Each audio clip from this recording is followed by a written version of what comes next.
Now, dear student, chapter number 3, motion in a straight line, and today we have the numerical based on the differential calculus, and one or two numericals those we have given in the NCERT exercise, that I'll make the solution to you on behalf of the general formulas of the differentiation. So one of the question which I am taking in front of you, it is an NCERT example number 3.2, and you will find it on the page number 45. So the question which we have given, the position of an object moving along the x-axis is given by the x is equal to a plus bt square, where the meaning of the a is the, that means 8.5 meter, and the meaning of the b is the 2.5 meter per second square. Okay, and time in the second. So what we have to do, we have to find out the velocity at the t is equal to 0 second and t is equal to 2 second. So generally these are the representation of the instantaneous velocity, and to find out the instantaneous velocity we have to go through the differential calculus method. So first we are just making the concern of the position of an object by the equation, that is x is equal to a plus bt square. So now the target, we have to find out the velocity and we have to be differentiate it. So this is the equation number 1, we have general equation, and if we are just making the derivative of this equation, so we are just getting the velocity, because velocity is equal to change in position with respect to time in a particular direction.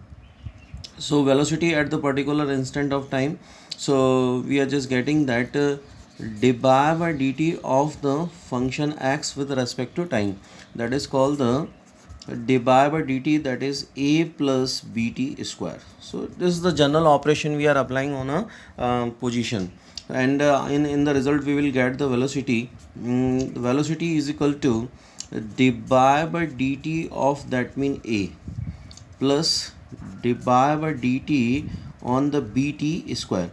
So in the previous lecture I have stated that whenever you are just doing the derivative of any constant, because a having the value that is 8.5, it is in meaning of the constant, so this will give the meaning, that means 0, and here we have to be applied the product rule in the derivation. Okay, so first we are just making the derivative or the derivation of the constant and t square as it is, and then we are just keeping the b as it is and making the derivative of the t square, dy by dt of t square. So it is a general term we have. Now we are just getting the meaning of the velocity, that is actually we know that the derivative of the constant is a 0, so further we are just getting the 0 term, and then we have the derivative of that portion that we are reducing the power. So easily we can write that 2t square, 2t 2 minus 1 dot 1. Okay, so finalize we are just getting that 2bt. So it's a general representation we have. Now we have to be calculated the velocity at the t is equal to 0 second and the 2 second. So velocity at the t is equal to 0 second. Okay, so we know that 2 into b, value of the b, that is 2.5 into 0, so it will be the 0 meter per second. Okay, this is the general answer. T is equal to 0, the initial velocity, as we are just getting the time is equal to 0. So it's the first representation we have. Now someone that we have the another task, that velocity at the t is equal to 2 seconds. So how we are just getting 2 into 2.5 into, that means 2. So what we are just getting, velocity at the t is equal to 2 seconds, that is 10 meter per second. So it's a general answer we have. Okay,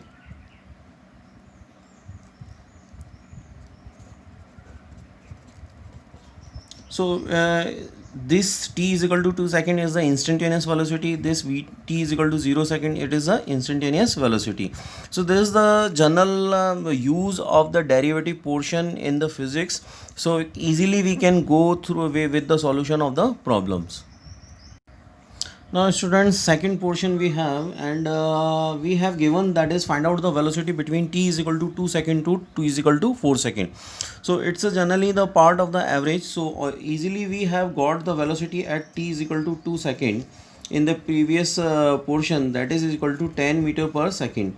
Okay, Now we have the equation of the velocity, that is final basic equation of the velocity, that is v is equal to, we have got, that is v is equal to 2bt. Okay, and we have to be find out the velocity between t is equal to 2 second to t is equal to 4 seconds. So already we have got this one, so I am not getting it further. Now I am just making the consideration of the velocity at the 2.5 into t is equal to 4 second. Okay, so a finalized answer we are just getting, that is 20 meter per second. Okay, now between t is equal to 2 to t is equal to 2 second, what is the kind of the velocity? So we are just getting the average velocity. So we are just getting the average velocity, that velocity at t is equal to 2 second plus velocity, that means t is equal to 4 second, is to be divided by 2. So what we are doing, that 10 meter per second plus 20 meter per second is to be divided by 2. So we are just getting 30 by 2, that is 15 meter per second is the average velocity between the time interval t is equal to 2 to 4 seconds. So it is a general that mean representation, and we are just using the concept of the derivative. Now I am taking the one of the question in front of you on behalf of the derivative in the physics. So the question is that the displacement of a particle is given by the x is equal to 5t square plus 18t, and it is available with the concern of the unit, that is meter. So we have to be get the velocity, instantaneous velocity at the t is equal to 2 seconds. So whenever these kind of the words are coming, so definitely you have to be find out, you have to be use the meaning of the derivative here. And further, that is the task is given the average velocity between t is equal to 2 second to t is equal to 3 second. Okay, now instantaneous acceleration, so it is another task we have. So first we are just completing the meaning of the velocity at the t is equal to 2 second. So there is a task of the derivative, you have the differentiation of the x with respect to time. So we have to be apply the basic operation, that applying the differentiation of x is to n. So we are just getting 5t square plus 18t. Okay, now whenever we are just getting the derivative, so now dy by dt of the 5 dot t square plus 5 as it is dy by dt of t square. So it's a completion of the product derivative we have, plus dy by dt of 18 dot t plus 18 dot dy by dt of t. So it's a general representation of the derivative as you are in the learning process. So what we are getting, and we are just applying the basic identity of the derivative portions. So we know the derivative of a constant is the 0, so this one portion is the 0. Only we are just getting the answer from the that 5 dot 2 t dot 1. Okay, plus further we are just getting the derivative of a constant, that is 0. Okay, and we are just getting only the result from the 18.1. Okay, so the finalized answer we have for the velocity resolution, that means 10t plus 18. Okay, and finalized unit system we have here, that is meter per second. So this is the velocity, the general formula of the velocity on behalf of the derivative. Now on behalf of this general formula, we are just finding the velocity is equal to velocity at the t is equal to 2 seconds. So I am just putting the nomination here. So we have to be put the t is equal to 2 in the equation which we are getting by the meaning of the differentiation. So 10 into 2 plus 18. So finalized answer, that is 20 plus 18. Okay, so this is the 38 meter per second. It's the final answer we have. Now this is the velocity of an particle at the t is equal to 2 seconds. So this is the kind of the instantaneous velocity we have, and velocity at the t is equal to 3 seconds, because we have to be okay. Now second portion we have, that is portion number B. Find out the average velocity between the t is equal to 2 second and the 3 second. This is the question number, that means second we have.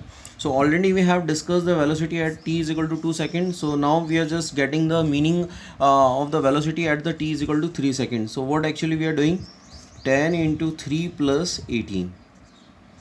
Okay, so finalize we are just getting 30 plus 18. So this will gives the meaning of the part, that is So we are just getting the meaning that is 48 meter per second, and the task that average velocity between t is equal to 2 second to 3 second. So both the velocities we have got. Now we are just making the concern of the average here. So we are just getting the average velocity between t is equal to 2 second to t is equal to 3 seconds. So we are just getting the meaning, and whenever we are just summing this one, we are just getting just 16 1 86 upon 2, that is 43 meter per second. It's a average velocity which lies between t is equal to 2 to t is equal to 3 second. Okay, now the next task which we have given in this question, that find out the instantaneous acceleration, and we have to be discuss the general formula. So from where we have to be start this one problem, we have to be start with the velocity, because already we have got the derivative or first derivative of the displacement. So we are starting from this one part. Already we are getting the solution up to this part. So this is the velocity, that is called the meter per second. So we know the we know if we are just getting the first derivative of the velocity, so we are just getting the meaning of the acceleration. So we will apply the derivative on the equation of velocity, that is 10t plus 18 meter per second. So easily we are just applying the basic differentiation rule. We have to be apply the part of the derivative in on the each term. Okay, dy by dt, that is 10t plus dy by dt 18. So this one is a constant, so this will get the meaning, that is 0. So finalize, we are just getting the meaning of the acceleration, that is dy by dt, that is 10 dot t plus 10 dot dy by dt of, that is t plus dy by dt of 18, that is 0. So further we are just getting the meaning, that is further we are just getting the meaning of dy by dt of 10, that is 0 plus. So finalize, we are just getting 10.1, that is 10 meter per second square is the final answer we have of the acceleration. So this is the utility of the derivative we have. Now we will discuss the another question. Now we have the variable y with respect to x is given, y is equal to x plus under root x. So find out the dy by dx. So or we can say that derivative of the y with respect to x, or first derivative of the y with respect to x. So how we are just solving it? Now we are just representing operation dy by dx with for the y, that is dy by dx of x plus. Now we are just making the changing of the under root, that easily we can write, that is 1 by 2. So this is the general representation of the part of the derivative. Now we are just applying the derivative, that means dy by dx on x plus dy by dx on x raised to 1 by 2. So this is the representation, and already we know the dy by dx of x, we will get the meaning that if you are just reducing the power, so this is the power 1 dot x raised to 1 minus 1. Okay, so this will give the meaning, that is 1. Okay, so easily we can go through it. Okay, now we are just further reducing the power, that is x raised to 1 by 2. So I am just reducing 1 by 2 minus 1 dot dy by dx of x. Okay, so first I have done the derivative of the power, then I am just making the derivative of the variable. So here just I am getting the derivative of the x, that is 1. Okay, and here just I am getting x 1 by 2 x raised to minus 1 by 2 dot 1. So the finalized derivative of the y with respect to x can be written, that is 1 plus 1 upon 2x raised to 1 by 2. Okay, so this is the final representation of the derivative. So easily we can apply the basic rules of the derivative which we have discussed in the previous problem. Now we will solve the another problem. Now students, it's one of the question which is given on the page number 27 NCERT book, and so one of the student asked me that sir, how can we resolve this one problem. And now this problem having the two parts, and I am reading the question in front of you. The two resistors having the value, that is R1 and R2. Now this question is based on the concept of the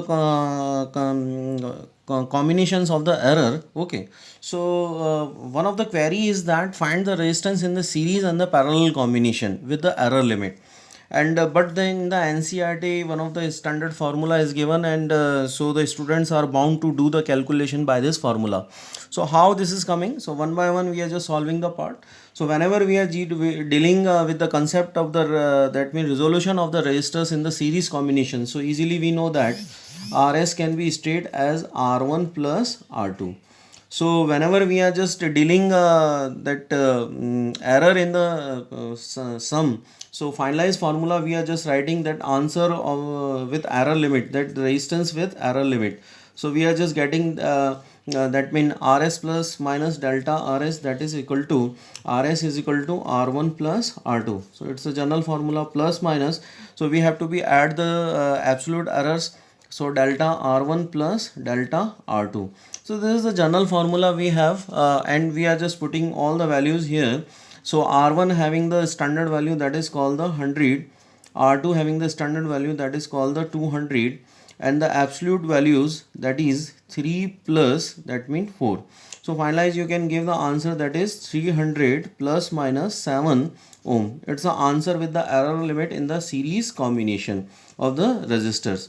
So it is very simple, but here we have to be given the one of the key point that use this one formula. So how this is coming? So we will today we will discuss on behalf of the derivative. Okay. Now in the parallel combination we have to be represent the answer, that is the Rp plus minus delta Rp. And for the calculation of the Rp we know the formula, that is 1 upon Rp, that is called the 1 upon R1 and plus 1 upon R2. So easily you can go through the calculation, you will take the LCM of that R1 and R2 and easily you can write that R1 plus R2, and then you are just making the changing of that reciprocating it. So you are just easily writing that R1 upon R1 plus R2. So it's a very simpler part you have if you're just putting the value of the R1, R2 and okay, from the equation, okay, R1 and R2. So I am just putting the value and giving the finalized assessment, that means 100 into 200 is to be divided by 100 plus 200. So we are just getting the standard meaning of the RP here. So dear students, whenever we are just solving this one fraction, okay, so we will get the meaning, that is 66.7 ohm. So it is a very simpler part, but what about the delta RP, that which we want to calculate here? So I am just giving the very much hint to you on behalf of the portion of the derivative. Now for the simplicity of the formula, we are just assuming that just choose that y is a function of 1 upon x on behalf of the derivative. So whenever you are just attempting the derivative, so we have the standard derivative, we don't have the derivative, that is 1 upon x still, so we are just making the little bit changes in it. So I am just writing x raised to minus 1. Now I have the basic derivative of x raised to n. Okay, either minus n we have. So whenever I am just making the derivative of that portion, so I am just representing that differentiation or derivative of y, students, with respect to x. So how I am just doing dy by dx, that is minus 1 dot x raised to, I have reduced the power, so minus 1 of minus 1, and dot dy by dx of x. So it's a general that mean derivative we have. So I am just solving it, minus 1 x raised to minus 2, okay, and dot 1. So it is a general representation we have. So I am just making the little bit changing dy and dx. These are the small changes. So I am just representing them in the part of the delta y upon delta x, students, that is minus 1 upon x square. Now I am just getting the incremental change in the delta y, so I am just separating the term and I am just writing the delta y in the sense of that that mean minus delta x upon x square. Okay, so this is the general representation of the particular function. So here I am just assuming the same thing, that is suppose y is equal to that mean 1 upon rp. Okay, so whenever I am just solving it, so I am just getting the same type of the meaning, that delta y is equal to minus delta rp upon that is rp square. So I am just assuming the whole that in function like this. So I am just also saying that y is equal to 1 upon r1. So I am just getting the same result, that mean delta y, that mean minus delta, that mean r1 upon r1 square. Okay, so I am just further assuming that like the y is equal to r2. So I am just getting further same result, that is called the delta y is equal to minus delta r2 upon r1 r2 square. So I am just putting all the things in the equations. Okay, so this is the basic source of that part. So easily we can write that minus delta rp upon rp square, that is called the minus delta r1 upon r1 square. We will take common or from the term minus delta r2 upon r2 square. So further we are just taking the common, so we are just getting the same formula, and an rp delta rp upon rp square, that is called the delta r1 upon r1 square plus delta r2 upon r2 square. So there is a student, this is the general that means general formula that how we are just getting. So a little bit the students are getting the problems of sir why we are just using the formula. Now we can easily separate the meaning of the delta rp from this equation. So how can we write it? So this is the kind of the separation. We have the delta rp that will conclude as a absolute error. Okay, so I am just writing delta r1 upon r1 square dot rp square, and already we have got the meaning of the rp square, that is 200 upon 3, that is 66.7 ohm earlier. Okay, delta r2 upon r2 square and rp square. So whenever we are just substituting all the values, so we are just getting the same answer as per the ncrt book. So I have substituted the values, that delta r1 that is 3, r1 is r1 square, that is 100 into 100, and the meaning of the rp, that is 200 upon 3. So I am just writing it two times, and further that is value of the r2, that is 4 upon r2, having the 200 into 200 and 200 upon 3 two times. So whenever we just whenever I am solving it, so it gives the meaning 4 by 3, 4 by 9, 12 plus 4 by 10. So near about it comes to 1.8. So finalize, we are just getting the answer, that mean delta students, we are just representing the answer, that mean sorry, that mean rp plus minus delta rp. So what we are just doing, 66.7 plus minus 1.8 ohm, it's the final representation of the, that mean of that part. So so you can use this one formula directly. So I have given only the source, that from where this one formula is coming. So after the derivative that I have shown to you the method, so from where you can get the formula. Okay, now still the most of the students are not watching the lectures. So today we will try to reach towards them. Okay, and please like and subscribe the channel, so easily you will get the notification of the uploading videos. Thank you, have a nice day.